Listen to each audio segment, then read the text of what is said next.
2024 VIP 초청잔치에 오신 우리 VIP 한 분 한 분 우리 성도님들을 주님의 이름으로 환영합니다. 오늘 잘 오셨습니다. 우리 옆에 계신 분과 함께 이렇게 인사하겠습니다. 잘 오셨습니다. 잘 오셨습니다. 또 올 들어 또 올해가 또 제일 추웠네요. 아무튼 날씨가 조금 추워졌지만 이렇게 또 모여 앉아 있으니 또 온기가 전해지는 것 같습니다. 저희들은 여러분을 많이 기도하며 기다렸습니다. 정말로 여러분을 만나기를 간절히 사모했습니다. 우리보다 여러분을 더 기다리신 분이 계십니다. 그분이 누구일까요? 하나님이십니다. 여러분 앉으신 곳에서 오른편에 있는 현수막을 한번 보시면 어떤 글이 보이십니까? 하나님은 당신이 오기만을 기다렸습니다. 하나님은 여러분이 오기만을 기다렸습니다. 아주 오랫동안, 정말로 오랫동안 하나님께서 기다렸습니다. 저희들은 여러분이 하나님을 꼭 만나고 방금 우리 간증하신 우리 신미경 성도님 그 마지막 멘트처럼 꼭 하나님을 만나고 돌아갈 수 있기를 간절히 원합니다. 오늘 여러분과 함께 나누고 싶은 설교의 제목이 뭐냐 하면 질그릇 안에 담긴 보물이에요. 질그릇 안에 담긴 보물이에요. 근데 보물은 보물인데 그 보물이 담겨져 있는 곳이 질그릇입니다. 좀 제목이 여러분이 생각하기에 좀 이상하게 들리죠? 목사님, 금고 안에 담긴 보물 해야 되는 거 아니에요? 여러분, 사람들은 보물을 금고에 넣습니다. 왜 보물을 금고에 넣습니까? 왜 보물을 금고에 넣었죠? 보물이니까요. 그게 보물이니까 금고에 넣는 거예요. 집에 보물 있으세요? 금두꺼비 이런 거. 없으세요? 아니 하나 정도 장만해 두시죠. 막 금두꺼비 이런 거, 막 금송아지 이런 거. 네. 집에 보물이 너무 많으면 집에 두기도 불안합니다. 그래서 보물이 너무 많은 사람은 은행에 있는 대여금고에 그 보물을 보관합니다. 오늘 설교 제목은 금고 안에 담긴 보물이 아니고 질그릇 안에 담긴 보물이에요. 왜 보물이 질그릇 안에 담겼을까요? 궁금하지 않으세요? 질그릇 안에 담긴 보물, 이게 과연 무슨 뜻일까요? 이제 설교 안으로 한번 들어가 보려고 합니다. 첫째, 사람은 깨어지기 쉬운 질그릇입니다. 한번 따라해 보겠습니다. 나는 질그릇입니다. 나는 질그릇입니다. 우리 7절 말씀을 함께 읽겠습니다. 7절입니다. 우리가 이 보배를 질그릇에 가졌으니 이는 심히 큰 능력은 하나님께 있고 우리에게 있지 아니함을 알게 하려 함이라. 아멘. 저자 사도 바울은 사람을 그릇에 비유합니다. 어떤 그릇에 비유하고 있습니까? 질그릇. 여러분 질그릇 어떤 그릇이에요? 어떤 그릇이지요? 구운 진흙 그릇이죠. 토기장이가 진흙을 가지고 그릇을 만들잖아요. 그것을 높은 열이 있는 가마에 넣고 일정 시간이 지나면 그릇이 나오는데 그 그릇이 질그릇입니다. 여러분 질그릇은 몇 가지 특징이 있죠. 가장 쉽게 알 수 있는 특징은 뭐냐? 질그릇은 싸다라는 거죠. 쌉니다. 가격이 저렴해요. 가격이 싸니까 사람들이 쉽게 구입하죠. 여러분 집에 이런 진흙으로 만든 그릇이 여러 개가 있을 거예요. 거기 음식도 담고요. 많은 것들을 담죠. 당시 사도 바울이 살았던 그 당시 사람들은 질그릇에 뭐도 담았냐면 폐기물도 담고 쓰레기도 담았대요. 왜 그렇죠? 싸니까. 가치가 없는 거니까 아무거나 담아도 상관이 없어요. 질그릇 또 하나의 특징이 뭐냐면 깨어지기가 쉽습니다. 여러분 그릇 깨뜨린 적 있으십니까? 우리 깨뜨리고 싶어서 깨뜨린 게 아니잖아요. 저도 설거지 하다가 탁 떨어졌는데 그릇이 와장창 소리를 나면서 산산조각 나더라고요. 그 그릇 조각을 다시 붙일 수 없을 정도로 완전히 깨어져 버렸습니다. 그래서 버렸어요. 여러분 질그릇은 또 하나 인간의 연약함을 말합니다. 오늘 바울이 8절과 9절에서 인간의 연약함을 구체적으로 설명하고 있는데요. 자, 8절과 9절을 같이 한번 읽겠습니다. 8절과 9절입니다. 우리가 사방으로 우겨쌈을 당하여도 쌓이지 아니하며 답답한 일을 당하여도 낙심하지 아니하며 박해를 받아도 버림받지 아니하며 거꾸로 뜨림을 당하여도 망하지 아니하고. 아멘. 인간의 연약함이 네 가지로 나와 있는데요. 우겨쌈, 답답한 일, 박해, 거꾸로 뜨림입니다. 이 바울은 이 복음을 전하면서 이 네 가지 인간의 연약함을 모두 경험했습니다. 우겨쌈이 무슨 말일까요? 우겨쌈은 즙을 짜기 위해서 포도를 치 누르는 거예요. 이게 우겨쌈이에요. 포도즙을 짜기 위해서 포도 껍질, 포도알, 심지어 포도씨까지 무거운 압력을 가해야 합니다. 무거운 압력으로 껍질, 알뿐만 아니라 씨가 완전히 깨어지는 거죠. 완전히 깨어지는 거. 이게 우겨쌈이에요. 답답한 일은 뭐냐 하면 군대 용어인데요. 이거는 대적들이 포위하여 한 곳으로 몰아넣는 거죠. 사람이 이런 답답한 일을 당하면 그 순간 내가 무슨 일을 해야 될까? 그 순간 내가 어떻게 해야 될지를 사실 몰라요. 굉장히 당황하죠. 박해는 뭐냐 하면 도망가도록 만들다입니다. 그러니까 박해받는 사람의 특징은 뭐냐 하면 계속 쫓겨다니는 거죠. 한 자리에 한 곳에 가만히 있을 수가 없습니다. 거꾸로 뜨림은 뭐냐면 가장 낮은 곳으로 던져지는 거예요. 끝없는 추락이죠. 이 바울은 복음을 전하면서 이 인간의 연약함 네 가지를 다 경험했어요. 사방에서 공격하는 거예요. 무거운 압력으로 사방에서 공격하는 거죠. 그리고 무엇을 내가 어떻게 해야 할지를 모르는 거예요. 지금 내가 여기서 어떻게 해야 할지를 모르는 거죠. 계속 쫓겨다녔고요. 그리고 가장 낮은 곳까지 끝없이 떨어졌습니다. 여러분, 바울만 이런 인간의 연약함을 경험할까요? 혹시 오늘 이곳에 오신 여러분도 이런 인간의 연약함 가운데 살고 있지 않으십니까? 사방에서 나를 향해서 계속 짓누르고 있는 그런 무거운 압력, 그런 압박이 혹시 있으십니까? 우리나라 1인당 국민소득이 36,000불이 넘었습니다.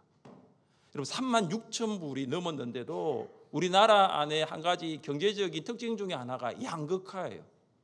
잘 사는 사람은요, 뭐 4만 불, 5만 불도 가지지만 1년에 못 사는 사람들은요, 2만 불도 안 돼요. 그러니까 사람들이 이 경제적인 압박을 받고 있는 거죠. 이 압력을 받고 있습니다. 그래서 잠이 오지 않는다고 해요. 여러분, 우리나라 성인 3명 중에 1명이 불면증을 경험하고 있대요. 여러분, 혹시 여러분도 그렇습니까? 3명 중에 1명이 불면증이에요. 10명 중에 1명은 만성불면증이에요. 계속해서 잠을 못 이루는 거예요. 여러분, 사람들이 혹시 나를 포위해서 막 구석으로 몰아넣고 있다는 생각 한번 해보신 적이 있으세요? 이런 생각하는 사람들 특징이 뭐냐면 대인기피 정세가 있어요. 그래서 혼자 있습니다. 은둔합니다. 혼자 고립되어 있습니다. 아무도 만나지 않습니다. 사람이 많이 있는 곳에는요, 가지 않습니다. 특별히 엘리베이터도 탈 수 없을 정도로 굉장히 그런 대인기피증, 심지어 공황장애까지 느끼죠. 여러분, 우리 울산에 이렇게 살아가는 청년들이 10,000명이 된답니다. 사람들을 만나지 않아요. 부모님 연락 끊어버리고 친구도 연락도 안 하고요. 그냥 고립 은둔하며 사는 청년이 10,000명이 넘습니다. 여러분, 사랑이 있어야 할 가정에 요즘 사랑이 사라지고 있습니다. 퇴근하고 돌아와도 수고했어요, 여보, 아빠 수고했어요, 뭐 엄마 수고했어요 이렇게 말하는 가족이 없습니다. 모두 각자 방에서 들어가 나오지 않습니다. 내 편이 없어요. 나는 마치 사막 한가운데 버려진 고아와 같습니다. 그런데 유일하게 나를 반겨주는 게 하나 있어요. 강아지예요, 강아지. 이 강아지는요, 유일한 내 편이에요. 그래서 요즘 남편들요, 이사 갈 때 이 강아지를 꼭 안고 있어야 된답니다. 혹시 두고 갈지 몰라서. 내 편이 없어요. 다 남편이. 여러분, 가장 낮은 곳으로 점점 떨어지는 거 혹시 경험하고 있습니까? 요즘 청년들이 사용하고 있는 신조 중에 하나가 이생망이 있습니다. 이생망. 이번 생은 망했다. 취업과 결혼이 어려워지니까 자포자기하고 있는 청년들이 너무 많습니다. 여러분도 혹시 나도 망했네, 나도 내 인생 망했네, 소망이 없다고 생각하셨습니까? 사랑하는 여러분, 인간의 연약함 이 네 가지 중 한 가지, 우겨쌈, 답답한 일, 박해, 거꾸로 트림 중에 한 가지라도 해당된다면 지금 여러분 나 자신을 솔직하게 인정할 필요가 있습니다. 뭐죠? 나는 깨어지기 쉬운 질그릇입니다. 이게 인정하는 게 먼저예요. 불안과 염려가 떠나지 않아요. 대인기피증과 불면증, 우울감과 심지어 우울증이 나를 지배해요. 나라는 인간 정말 소망 없구나. 나라는 인간 정말 망한 것 같구나. 사실 이거 우리 가운데 있으면 나는 질그릇이야, 나 같은 사람은 깨어지기 쉬워, 나는 질그릇이지, 이걸 인정할 필요가 있는 거예요. 자, 그러면 이제 어떻게 할까요? 정말로 우리 깨어지는 질그릇같이 그냥 끝나야 할까요? 깨어지는 질그릇같이 그냥 그렇게 살아야 할까요? 여러분, 그렇지 않습니다. 둘째, 예수님은 빛나는 보물입니다. 한번 따라해 보겠습니다. 예수님은 보물입니다. 예수님은 보물입니다. 자, 한 번 더 7절 말씀을 읽겠습니다. 7절입니다. 우리가 이 보배를 질그릇에 가졌으니 우리에게 있지 아니함을 알게 하려 함이라. 아멘. 자, 7절에 이 보배, 이게 보물이죠. 여러분, 이 보물이 누구냐? 그걸 알기 위해서는 6절을 보셔야 돼요. 자, 6절을 제가 읽겠습니다. 어두운 데에 빛이 빛이라 말씀하셨던 그 하나님께서 예수 그리스도의 얼굴에 있는 하나님의 영광을 아는 빛을 우리 마음에 비추셨느니라. 아멘. 여러분, 하나님께서 흑암 가운데 있는 세상을 향해서 가장 먼저 하신 말씀이 이것이에요. 빛이 있으라, 빛이 있으라 하시고 이 우주에 빛이 생겼어요. 그러고 난 다음에 하나님께서 뭘 만들으셨느냐? 영혼 속에, 사람의 영혼 속에 초자연적인 빛을 창조하셨어요. 세상과 우주의 물리적인 빛을 창조하신 하나님께서 사람의 영혼 속에 초자연적인 빛을 만드셨어요. 그런데 사람들은 하나님께 불순종한 아담의 죄로 인해서 어두움 가운데 살고 있었습니다. 하나님께서 예수님을 보내셔서 하나님의 영광을 아는 빛을 사람들에게 비추게 하셨어요. 예수님은 고향 나사렛 사람들에게 이 빛을 비추었는데 그들은 예수님을 믿지 않았습니다. 예수님은 이스라엘 지도자들에게도 이 빛을 비추었는데 그들은 예수님을 거부해 버렸어요. 사람들은 빛이신 예수님을 믿지 않았습니다. 결국 사람들 예수님을 십자가에 매달아 죽였습니다. 그런데 예수님은 다시 부활하셨습니다. 사울이라는 청년이 있었는데 이 청년은 예수님의 부활을 믿는 성도들을 박해했습니다. 왜냐하면 왜 박해를 했느냐? 그가 진짜 보물을 만나지 못했기 때문이죠. 청년 사울이 성도들을 박해하기 위하여 길을 걸어가고 있을 때 일입니다. 그때 빛이 사울을 비추기 시작합니다. 사울이 그 빛 때문에 땅에 엎드려 그리고 있을 때 예수님이 사울을 찾아오십니다. 그때 사울이 보물을 만나요. 그 보물이 누구냐? 예수님이죠. 사울이 보물이신 예수를 만나고 난 다음에 그가 바울이 됩니다. 자, 그 바울이 정말로 보물을 제대로 만났을 때, 정말로 내가 보물이신 주를 만났을 때 그가 이런 고백을 했어요. 잘 한번 들어보세요. 그러나 무엇이든지 내게 유익하던 것을 내가 그리스도를 위하여 다 해로 여길 뿐더러 또한 모든 것을 해로 여김은 내 주 그리스도 예수를 아는 지식이 가장 고상하기 때문이라. 아멘. 그럼 바울이 보물을 참 많이 가지고 있었어요. 그가 가지고 있던 보물이 뭐냐 하면은 이 바울 집안이 보통 집안이 아니에요. 아브라함의 직계 혈통입니다. 그러니까 순수 유대인의 혈통이에요. 이 바울의 집안이 또 보통 집안이 아니에요. 이게 왕족 집안이에요. 이스라엘에 남유다라는 나라가 있었는데 그 남유다를 세웠던 베냐민 지파의 후손이에요. 바울은 히브리인입니다. 여러분이 히브리인 하면은 별로 안 다가오는데 이스라엘에서 히브리인이라면 대단한 사람들입니다. 그리고 바울은 바리새인이에요. 유대교를 율법적으로 준수하는 바리새인, 최고의 학벌을 가졌고요, 최고의 집안의 사람이었고, 바울이라 하면 그 당시에 최고의 엘리트였어요. 그런데 그것이 자기의 보물이었거든요. 그런데 여러분, 바울이 진짜 보물을 만났어요. 보물이신 예수님을 만났습니다. 그리고 내가 지금까지 생각했던 그 보물을 이제는 다 해로 여깁니다. 이거 아무것도 아니라는 거예요.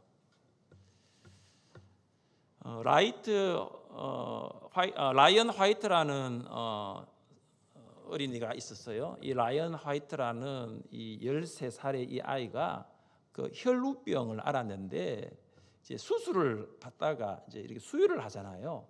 그때 수유를 하다가 이 에이즈에 감염이 됩니다. 13살 아이인데요. 그가 내가 왜 이렇게 되었을까 원망하지 않고 진짜 씩씩하게 학교를 다녔어요. 그러나 정말 안타깝게도 18세에 이제 5년을 살고 18세에 죽고 맙니다. 이 라이언이 이제 아빠와 마지막 나눈 대화가 기독교 잡지에 실렸습니다. 아빠가 마지막 이 아들 향해서 이렇게 물어요. 이야기합니다. 사랑하는 아들아, 내가 너에게 더 이상 해줄 것이 없구나. 그래서 마음이 너무 아프구나. 내가 너를 사랑하는데 너에게 아무것도 해줄 수 없구나. 이렇게 아빠가 말을 했어요. 그때 라이언이 아빠에게 뭐라고 말했냐면은, 아빠, 저는 지금까지 정말 많은 것을 받았어요. 많은 선물을 받았어요. 그런데 아빠와 같은 선물을 해준 사람은 아무도 없어요. 아빠는 저에게 천국 갈 수 있는 선물을 주셨잖아요. 저에게 예수님을 소개해 주셨잖아요. 저는 아빠 때문에 예수님 믿었고, 저는 그래서 영원한 생명, 영생을 선물로 받았어요. 이보다 더 큰 선물이 어디 있겠어요? 아빠 고마워요. 아빠 사랑해요. 그러면서 아빠에게 마지막으로 아빠 천국에서 만나요. 천국에서 만날 것을 말하고 주님의 품에 평안하게 안겼습니다. 여러분, 접수대에서 선물을 받으셨어요? 선물 받으셨어요? 그 선물 괜찮습니다. 네, 두 가지가 있어요. 하나는 핸드워시, 손을 씻으면서, 하나는 수건입니다. 그래서 손을 닦으시면서 하늘샘 교회를 생각해 주세요. 네, 선물 준비했습니다. 물론 그 선물도 좋은 선물이지만 접수대에서 받으신 선물과 비교가 안 되는 선물이 있어요. 그분이 바로 예수님이에요. 왜 예수님이 보물일까요? 여러분, 예수님 믿어야 천국 갈 수 있어요. 천국 갈 수 있는 방법이 한 가지밖에 없습니다. 그것은 바로 예수를 믿는 거예요. 여러분, 세상에 있는 보물 가지고는 천국 갈 수 없습니다. 여러분이 가지고 있는 금이 있습니까? 여러분 가지고 있는 보물이 있습니까? 그것 가지고는 천국 갈 수 없어요. 저는 여러분이 보물이신 예수님을 믿고 천국 갈 수 있기를 원합니다. 우리 성도님들은 이미 그 보물을 가지고 계세요. 그 보물을 가지고 계세요. 그 보물을 가지고 있으니까 여러분은 오늘 여기에 초청한 거예요. 보물이신 예수님은 여러분 마음에 있는 그 흑암, 그 어두움을 다 물리쳐 주십니다. 보물이신 예수님은 죄로 인해 죽었던 영혼을 다시 살리십니다. 보물이신 예수님을 영접하면 여러분 안에 오셔서 영원히 떠나지 아니하시고 함께 하십니다. 여러분, 깨어지기 쉬운 질그릇 우리 인정했잖아요. 그러면 예수님을 모시면 되는 거예요. 셋째, 나는 예수님의 생명과 능력으로 살아갈 수 있습니다. 한번 따라해 보겠습니다. 예수님으로 살겠습니다. 예수님으로 살겠습니다. 여러분 10절을 보십시오. 10절을 제가 읽겠습니다. 우리가 항상 예수의 죽음을 몸에 짊어지면 예수의 생명이 또한 우리 몸에 나타나게 하려 함이라. 바울이 보물이신 예수를 만난 후에 사람들에게 이제 이 보물을 전하잖아요. 너무 좋으니까 이 보물을 전하는데 그때마다 사람들이 바울을 공격합니다. 그때 바울이 사람들이 공격을 받아도 이 보물이신 예수님을 전하는 것을 포기한 적이 없습니다. 왜 그럴까요? 예수의 생명이 있으니까요. 바울 안에 예수의 생명이 있으니까 바울이 예수님을 전하는 것을 포기하지 않습니다. 바울은 예수님으로 호흡하였습니다. 바울은 예수님으로 걸어갔고요. 바울은 예수님으로 살았어요. 바울이 생명이신 예수를 만난 후에 그가 이런 고백을 했습니다. 한번 들어보세요. 내가 그리스도와 함께 십자가에 못 박혔나니 그런즉 이제는 내가 사는 것이 아니요 오직 내 안에 그리스도께서 사시는 것이라. 이제 내가 육체 가운데 사는 것은 나를 사랑하사 나를 위하여 자기 자신을 버리신 하나님의 아들을 믿는 믿음 안에서 사는 것이라. 바울이 어떤 고백을 합니까? 이제는 내가 사는 것이 아니요, 이제는 내가 사는 것이 아니요 내 안에 그리스도께서, 내 안에 예수께서 사시는 것이라. 사람들이 바울을 아무리 공격을 해도, 심지어는 돌에 맞아 죽을 정도가 되어도 예수님이 바울을 살리는 거죠. 예수님의 생명이 바울을 살게 하는 거예요. 그래서 바울은 이렇게 고백합니다. 이제 내가 사는 것이 아니고 하나님의 아들 예수 그리스도를 믿는 믿음 안에서 사는 것이라고 고백하고 있습니다.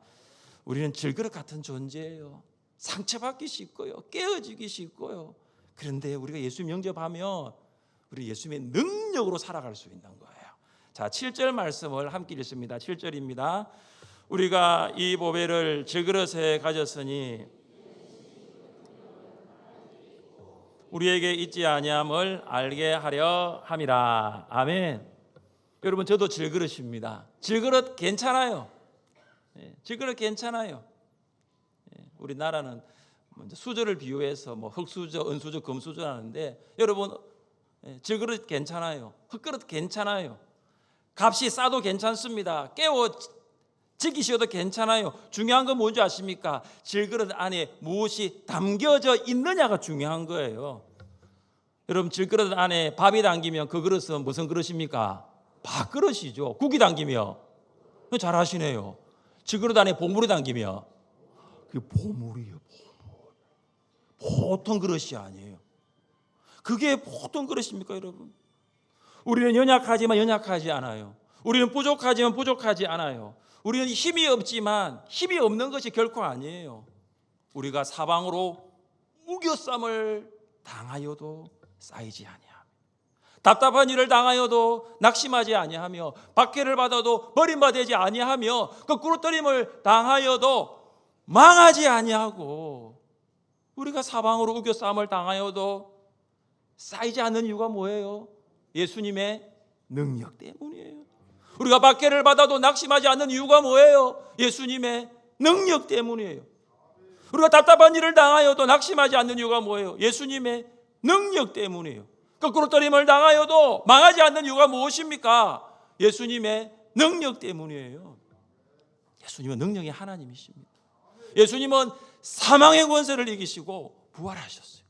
부활하신 예수님은 하나님 보좌 우편에 지금 계신 거죠. 그리고 그 예수님은 다시 오십니다. 그 예수님은 다시 오시는 거예요. 여러분, 사람이 경험할 수 있는 것 중에 가장 큰 절망이 뭐예요? 여러분, 사업 실패입니까? 아니면 자녀가 시험에서 떨어지는 거예요? 사람이 경험할 수 있는 것 중에 가장 큰 절망이 뭐냐 하면 뭐예요, 여러분? 죽음이에요. 죽음보다 더 큰 절망 없어요. 지금도 대학병원 중환자실에는 많은 사람들이 이걸 두려워하고 있습니다. 죽음을 두려워하고 있는 거예요. 대학병원 장례식장에 있는 많은 사람들이 이 죽음 앞에 있는 거예요. 죽음 앞에 절망하고 있습니다.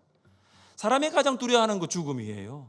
그래서 현대과학과 의학이 이 죽음의 문제를 해결할 수 있는 방법을 찾지만 아직 찾지 못했어요. 찾아올 수 없을 거예요. 여러분, 예수님이 바로 죽음을 이기셨습니다. 예수님은 무덤에 계시지 않습니다. 죽음을 이기시고 부활하신 능력의 예수님을 만나십시오. 예수님을 만나면 예수님의 능력으로 살아갈 수 있습니다. VIP 여러분, 왜 성도님들이 여러분을 하늘샘 교회로 초청하였을까요? 여러분, 초청하신 성도님들 한번 보세요. 우리 VIP 분들 한번 보세요. 한번 보세요. 나하고 별 다른 거 없는데. 한번 보세요. 나를 초청하신 성도님 한번 보세요. 여러분의 가족입니다. 여러분의 이웃이에요. 여러분의 직장 동료입니다. 나하고 같은 집에 살고 나하고 같은 숨을 쉬고 나하고 같이 일을 하는데 나하고 별 다른 게 없는데 큰 다른 게 하나 있습니다. 그게 바로 예수님이에요. 그들 안에 예수님이 살아계십니다. 예수님의 생명과 능력으로 살아가는 거죠. 우리 교회 다녀도 실패할 수 있습니다. 그러나 실패하는 것 같으나 다시 일어서는 거예요. 망할 수 있습니다. 그럼 망한 것 같으나 다시 시작할 수 있는 거죠. 왜죠? 예수님이 능력이니까요. 예수님이 생명이니까요. 그 예수님이 내 안에 있으니까 망하는 것 같으나 다시 시작할 수 있고요. 다시 일어날 수 있는 거예요. 제임스 어윈이 아폴로 15를 타고 달에 착륙을 할 때 일입니다. 이 제임스 어윈이 달에 착륙해서 가장 많은 임무 중에 한 가지 임무가 뭐냐면 달에 보면 하얀 돌이 있어요. 더 화이트 스톤이라고 이 돌을 찾는 거였어요. 자, 제임스 어윈이 첫날에는 이 돌을 찾지 못했는데 둘째 날에는 산 기슭에 있는 이 돌을 찾았어요. 왜 이 돌이 중요하냐? 이 돌은 달 표면을 연구하는데 굉장히 많은 것들을 제공하는 돌이 있기 때문입니다. 그래서 이 제임스 어윈이 찾아낸 이 돌은요, 정말로 최고의 보석이었습니다. 미국 나사뿐만 아니라 세상 많은 과학자들이 이 돌을 최고의 보물로 생각했습니다. 어윈이 이 돌을 가지고 지구로 귀환했습니다. 그리고 그가 얼마 후에 선교사가 됩니다. 선교사가 되어서 이 더 화이트 스톤 이 모형을 가지고 이제 돌면서 다니면서 간증을 합니다. 그가 했던 간증을 제가 나누기를 원합니다. 제가 달에서 찾아낸 이 보석은 제 인생을 참 보람되게 만들었습니다. 제 인생을 참 행복하게 만들었습니다. 그러나 이 돌이 제 인생에 구원을 주지는 못했습니다. 이 돌이 저의 고독을 해결해 주지는 못했습니다. 이 돌이 저를 죄에서 꺼내주지는 못했습니다. 이 돌이 저를 죽음의 공포에서 구해내지 못했습니다. 그러나 저는 우주비행선을 타기 30년 전에 어린 시절에 이 돌보다 더 중요한 보물을 발견했습니다. 성경은 이 돌은 산돌이요, 이 돌은 모퉁이 돌이라고 합니다. 바로 그 이름은 예수 그리스도입니다. 사랑하는 여러분, 세상의 보물은 여러분의 외로움을 해결해 주지 못해요. 세상의 보물은 여러분을 죄에서 구원해 주지 못해요. 세상의 보물은 여러분을 죽음의 공포에서 꺼내주지 못해요. 예수님만이 우리의 생명과 우리의 능력입니다. 예수님 믿고 하나님의 자녀와 천국 백성이 되십시오. 이 시간 영상을 하나 준비했어요. 준비된 영상을 보면서 질그릇에 담긴 예수님을 만날 수 있기를 원합니다.